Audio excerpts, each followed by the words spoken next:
Hello. Today General Hospital will reveal exciting details on Wednesday, September 10, 2025. First, Anna and Dante entered the dimly lit interrogation room with the quiet precision of seasoned investigators.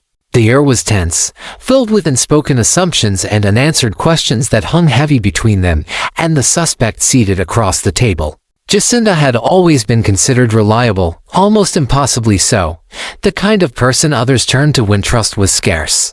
Yet here she sat, her hands trembling slightly as she clasped them together, her eyes avoiding direct contact, as if the weight of what was about to come was pressing down on her shoulders. For Anna, years of experience told her something was off. For Dante, the contradiction between Justinda's reputation and her current position made the situation all the more unnerving.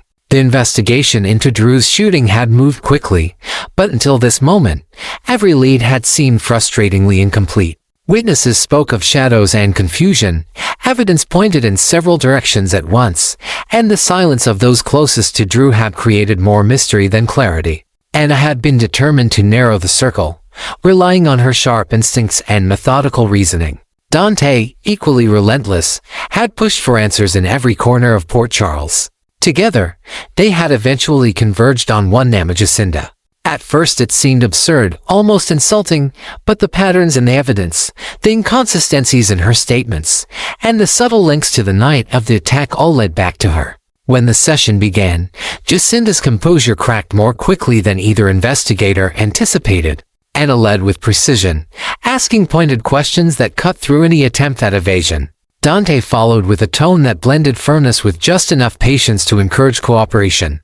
Within minutes, Justinda's defenses began to crumble. Her voice shook, and she glanced between them like someone cornered by the inevitable truth. The air grew heavier, as if everyone in the room knew they had arrived at the edge of a revelation too large to turn away from. Finally, Justinda began to speak in fragmented admissions that soon flowed into a full confession. Her words revealed not just the act itself but the carefully hidden motives buried beneath layers of loyalty and secrecy. Anna and Dante listened in disbelief as the person most people thought incapable of harm detailed how she had orchestrated the attempt on Drew's life. Her tone was not triumphant, nor was it defensive. It carried the strange relief of someone who had carried a burden too long. The more she spoke, the more the weight of the revelation seemed to spread across the room, leaving both investigators momentarily silent. Anna felt a rush of conflicting emotions as the confession unfolded. On one hand, her instincts had been correct, leading her to the very suspect others would have dismissed outright. On the other, the sheer irony of Justinda's betrayal was staggering. She had represented honesty in its purest form, a woman whose reliability was almost legendary. Now, that image shattered, replaced with the reality of someone capable of deception so complete that it fooled nearly everyone. Anna's professional detachment faltered under the shock, and she struggled to align what she was hearing with everything she had previously believed about Justinda. Dante's reaction was equally conflicted, though his shock carried a sharper edge of anger. He had trusted Justinda's character, even used her name in arguments to defend others accused without cause. The realization that she was at the heart of this crime ignited frustration he could barely contain. Yet beneath his outrage was also a sense of sorrow, the kind that comes from realizing that even the most steadfast reputations can hide the darkest truths. As Justinda continued, Dante's silence became heavier, his eyes fixed on her not just as an officer seeking justice, but as a man betrayed by someone he once considered incorruptible. Justinda's account of her actions was disturbingly clear, leaving no room for doubt. She explained her reasons, her preparations, and even the precise moment when she pulled the trigger. Each detail painted a picture that neither Anna nor Dante had expected to confront. The honesty of her confession only made it worse, as if she was reclaiming the reputation of truthfulness in the most twisted way possibly, be exposing herself entirely when it was already too late. Her words carved a wound into the investigation, transforming it from a puzzle to a tragedy of misplaced trust. As the hours dragged on, the shock began to shift into grim acceptance. Anna documented every word carefully, ensuring that no piece of the confession would be lost. Dante sat rigid, forcing himself to remain professional, though the conflict in his eyes betrayed the storm within. They knew the case against Justinda was now irrefutable, but victory felt hollow. What they had gained in truth came at the cost of something deeper: the collapse of certainty in the very people they once thought beyond suspicion. For Anna and Dante, the revelation was not just about solving a case but about confronting the painful reminder that even the most honest faces can hide the darkest intentions. When the interrogation finally ended, the silence in the room was suffocating. Justinda slumped back in her chair, exhausted by the weight of her own words, while Anna and Dante exchanged a glance that carried no triumph, only disbelief. The confession had given them the resolution they sought, but at a price that neither was prepared to pay. Drew's shooting now had a face behind it, and that face belonged to the person everyone thought was incapable of such violence. The lesson was sharp and unavoidable: the truth is often more devastating than the lies it replaces, and sometimes the most dangerous enemies are the ones who once stood closest in trust. Second, Trina sat in her room, staring at the fading evening light that spilled through the window, unable to push away the overwhelming sense of loss that pressed down on her chest. The words her mother Portia had spoken kept replaying in her mind, sharp and unrelenting. The relationship with Curtis was over. For Trina, it was not just an announcement about two adults going separate ways, but a declaration that her sense of family had shattered beyond repair. She had fought so hard, in her heart and mind, to believe that they could endure the outside pressures, but Drew's influence had proved too powerful, dismantling the fragile balance they had once built. As she sat with her thoughts, Trina felt the loneliness begin to consume her. She did not want her parents to separate, and every part of her wished she could somehow rewind time, to return to the moments when laughter and togetherness still filled their home. Yet she knew she was powerless against decisions made in the heat of conflict and disappointment. The helplessness of that realization hurt more than anything, because she loved them both, and watching them drift into opposite worlds left her feeling abandoned in the middle. When she opened up to Emma, it was not in grand declarations but in quiet fragments of pain that slipped through her guard. She told her friend how it felt to come home and see the spaces that once carried warmth now feel colder and emptier. She admitted she did not know how to carry the burden of watching her family fall apart, or how to find her place in a world that suddenly seemed so fragile. Every word was heavy, carrying the sorrow of someone too young to bear such grief but too aware to escape it. Emma listened closely, her presence calm and steady, giving Trina the room to let everything out. There was no judgment, no dismissal of the intensity of her feelings, only a deep understanding that sometimes what people need most is to be heard. Emma could see how deeply Trina loved her family, and how much of her identity had been tied to the idea of them staying whole. That loss was not something to brush aside, it was a wound that demanded compassion. With quiet encouragement, Emma began to remind Trina that brokenness did not mean the end of love, and that sometimes relationships fall apart not because love never existed, but because the weight of circumstances becomes unbearable. She told her that even in the ruins of what once was, there is a chance to discover new ways to grow, to hold on to the love that still exists in different forms.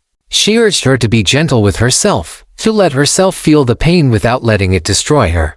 Trina absorbed those words, though the ache in her chest remained. Still, hearing them from someone who cared gave her a flicker of hope she had not felt before. She began to understand that while she could not control her mother's choices or Curtis's reactions, she could control how she faced the storm inside her. The realization did not erase the grief, but it planted the smallest seed of resilience.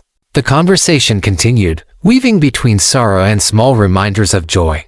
Emma helped Trina remember who she was outside of her family's struggles, her ambitions, her friendships, her passions. She reminded her that even though her home life felt broken, the world still held spaces of meaning for her. These reminders did not fix the wound, but they made it easier to breathe, to see that her identity was not lost just because her family had changed. By the end of their time together, Trina felt a shift inside her. She still longed for reconciliation, still wished desperately that Portia and Curtis could find their way back to one another. But she also began to recognize that healing might look different than she imagined. The path forward would not be about forcing others to reunite, but about finding her own strength to withstand the pain and keep moving. As Trina left Emma's side, the sadness lingered, but it was no longer crushing. Instead, it became something she could carry, softened by Emma's words and her unwavering support. For the first time since her mother's announcement, she felt the faint possibility that she could survive this heartbreak, that even in the ruins of her family, there was a way to rebuild herself. Emma's kindness had given her more than comfort. It had given her the courage to believe that she was not defined by loss, but by her ability to endure and grow in spite of it. Third, Nina sat behind her desk, the late afternoon light spilling across the polished surface in muted gold, though she hardly noticed it. Her mind was consumed by the chaos of recent days. The image of Drew lying unconscious in a hospital bed playing over and over like an echo that would not fade. To many in Port Charles, his condition was a tragedy, a twist of fate that left a man fighting for his life. But to Nina, the situation held a far darker allure. She had never been able to forgive Drew for the walls he had built around Willow, the way his presence always seemed to cast her aside as an intruder in her daughter's world. Now, with him suspended between life and death, the balance of power had shifted, leaving her in a space where ruthless possibilities could be considered. Curtis arrived with a gravity that matched her own unease, his expression betraying nothing of hesitation. He carried himself like a man who had rehearsed every word he was about to say, and when he finally laid his proposition before her, Nina felt her composure threaten to break. Curtis's disdain for Drew was not new, but the sharpness of his intent startled her. He was suggesting something unthinkable, not in jest or anger, but with deliberate conviction, that Drew's current state was not an accident to be mourned but an opportunity to be seized.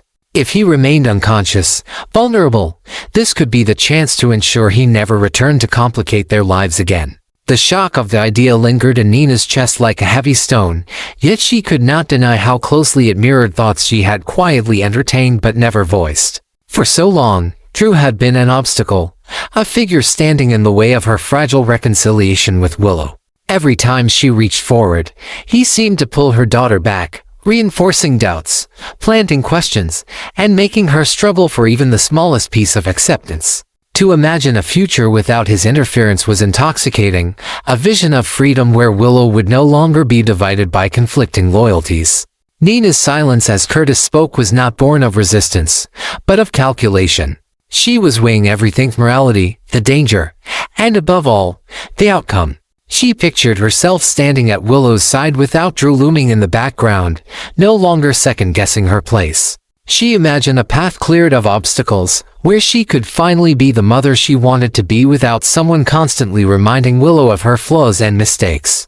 It was not only tempting, it was deeply seductive, the kind of thought that pressed into her consciousness with undeniable force. Curtis continued, his tone unwavering, as though he were laying out the only logical course of action. His resentment for Drew ran deep, but this moment had hardened it into strategy. He spoke as though fate itself had presented them with a gift, and all they needed to do was accept it. Nina listened, her fingers tightening slightly against the desk, her expression carefully controlled. Yet inside, her thoughts were unraveling. She knew that this was not merely about vengeance for Curtis, nor merely about freedom for her. It was about power. The ability to reshape their lives by removing someone who had stood in their way for far too long. Still, a part of Nina recoiled from the finality of it. She was no stranger to questionable choices, no stranger to taking risks that pushed her closer to the edge of her conscience. But this was different. To embrace Curtis's suggestion would mean erasing Drew forever, turning an accident of violence into a permanent absence. It would mean stepping across a threshold she might never return from. And yet, as much as she tried to cling to that resistance, she could not stop herself from envisioning how much easier everything would be without him. Her thoughts circled around Willow, the heart of every decision she made, every gamble she took. Drew had become too important in her daughter's life, a presence that Nina could not compete with no matter how hard she tried. Willow trusted him, leaned on him, and looked to him in ways that Nina longed for but could not replicate. If Drew were gone, Willow's confusion would vanish, her loyalties would no longer be torn, and Nina could finally step into the role she had been fighting for since the truth of their connection came to light. The promise of that vision was more powerful than any voice of hesitation inside her. Curtis watched her carefully, his words hanging in the space between them, waiting for her to give shape to the thoughts she was clearly entertaining. Nina knew that in this silence lay the most dangerous moment of her life: decision to embrace or reject the darkness Curtis was offering. If she agreed, she would be complicit in something irreversible. But if she refused, she risked watching the fragile threads of her relationship with Willow unravel under Drew's continued shadow. Every part of her heart and mind seemed torn in two, fighting between the remnants of conscience and the sharp call of ambition. When she finally looked at Curtis, her eyes betrayed the storm raging within her. She had not spoken a word of agreement, nor one of refusal, but the weight of her silence said everything. The opportunity was real, the temptation undeniable, and the decision would define not only Drew's fate but her own future. In that moment, Nina stood at the edge of a choice that could either grant her everything she had ever wanted or condemn her to a darkness from which she could never return. The offer was on the table, and its allure was impossible to escape. Fourth, Willow sat across from Chase, her eyes filled with worry as she tried to put into words the storm that had been consuming her in recent weeks. The custody battle had become the center of her world, and the upcoming hearing would decide not just her access to her children but also the fragile future she was trying to rebuild. Every step of the process felt like walking on broken glass, painful, precarious, and impossible to navigate without injury. She had been told repeatedly that Judge Heron was the one who held the authority to make a ruling on her case, but despite her efforts, she had been unable to track him down, unable to secure even the smallest reassurance that her voice would be heard in court. Her desperation was palpable as she spoke, her voice trembling at the thought of being cut off completely from her children. She described the long nights spent awake, imagining them growing older without her presence, wondering if they would forget the sound of her voice or the comfort of her embrace. For Willow, the inability to find Judge Heron was not just a legal inconvenience, it was a nightmare that threatened to silence her entirely. She had exhausted every contact, every avenue she could think of, and yet Heron remained an elusive figure, absent at the very moment she needed him most.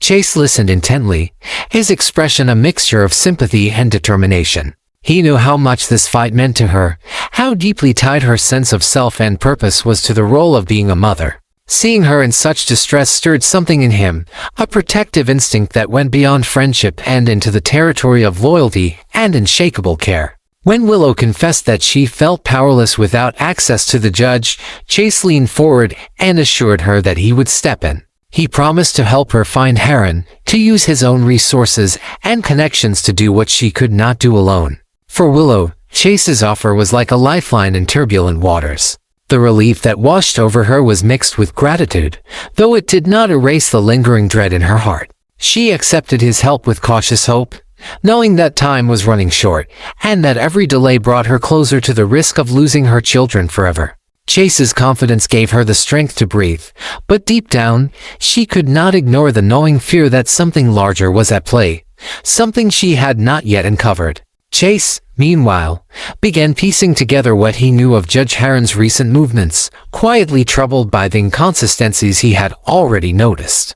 Rumors swirled of Heron's questionable associations, of unexplained absences from the courthouse, and of mounting pressure from powerful figures who might prefer his silence. He did not share all of these concerns with Willow, choosing instead to reassure her, but inside, he was already bracing himself for what he might discover. The possibility that Judge Heron could not be found for a reason darker than simple absence gnawed at Chase.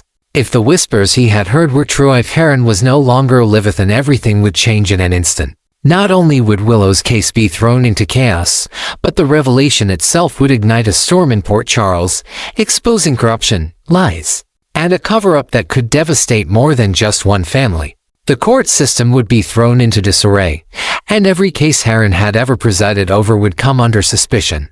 Willow, unaware of these deeper suspicions, focused only on the fragile hope Chase's promise gave her. She clung to the belief that if Heron could be found, she might still have a chance to argue her case, to prove that her children needed her, and that she deserved a place in their lives. Her desperation painted every word, every gesture, as though speaking her fear aloud might somehow keep it from becoming reality. Chase, though, carried the heavier weight, knowing that if the truth of Heron's fate surfaced, it would not only shatter Willow's hope but also ignite a scandal that could consume the entire town. As the two sat together, the air between them was charged with both fear and determination. Willow saw in Chase a protector, someone willing to stand beside her as she fought for her children, while Chase saw in Willow a woman on the edge of despair. relying on him to uncover answers she could not face alone. The unspoken bond between them deepened in that moment, born not of romance but of shared struggle, of the raw human need to cling to one another when the world becomes unbearable. What neither of them fully understood was how close they stood to an explosive revelation. If Chase's suspicions were confirmed, if Heron was indeed dead, the courtroom battle Willow feared might never even take place. Instead, the focus would shift to a mystery far larger than her custody case, a scandal that would ripple through the lives of everyone connected. For Willow, the truth would bring both devastation and unexpected opportunity, while for Chase, it would test the limits of his loyalty and his ability to shield her from the fallout of a secret too powerful to stay hidden. Finally, Lulu had been pacing restlessly for hours, her nerves frayed by the unexpected news that Britt was back in Port Charles. The thought of Britt returning on its own might not have shaken her so much, but what unsettled her deeply was the request that came almost immediately afterward. Britt wanted to see Rocco.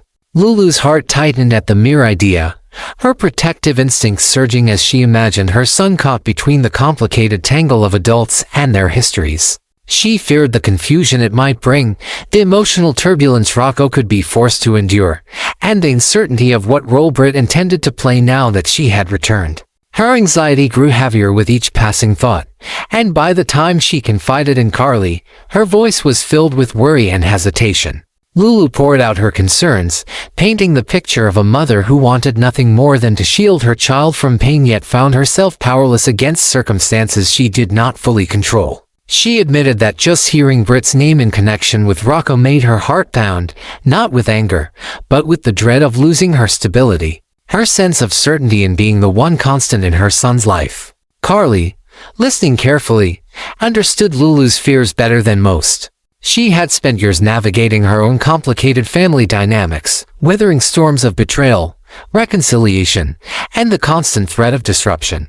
With a calm strength that had been forged through her own struggles, Carly reached across the silence between them and began to reassure Lulu.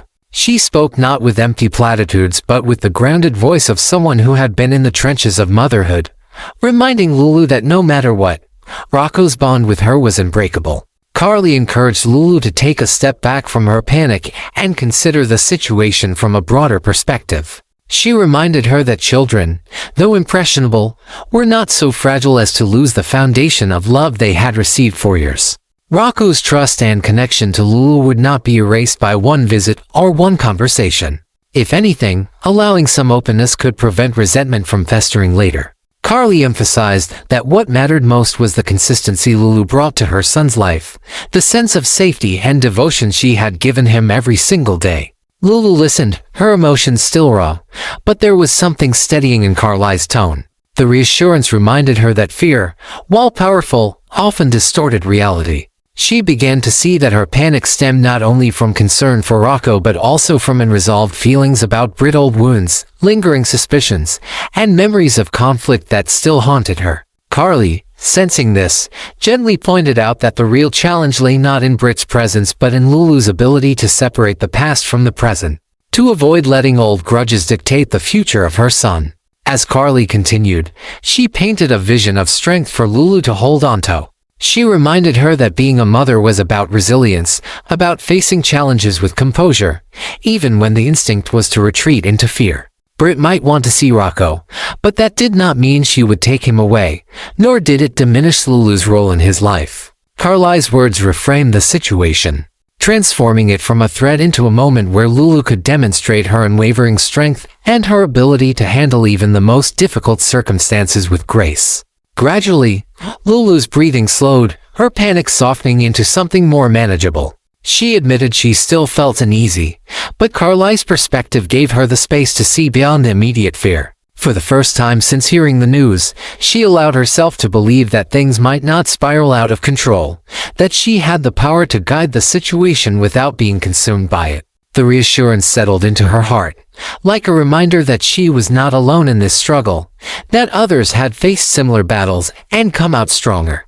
By the end of their conversation, Lulu felt a subtle shift inside herself. The storm of emotions had not disappeared, but it had quieted, tempered by Carly's wisdom and steady guidance. She realized that she could approach the situation not from a place of fear, but from a position of strength, ensuring that Rocco's needs remained at the center of every decision. Carly's advice had not erased the challenge ahead, but it had given her the clarity and courage to face it without feeling consumed. As Lulu left Carly's side, her steps carried a new determination. She knew the road ahead would not be easy, that Brit's return would continue to stir complications, but she also knew that she had the strength to navigate it. Carly had given her more than reassurance, had reminded her of her resilience, of the depth of her love for her son, and of her ability to handle whatever came next. In that moment, Lulu understood that the bond she shared with Rocco was her anchor, and no matter what Brit's intentions might be, that bond would endure.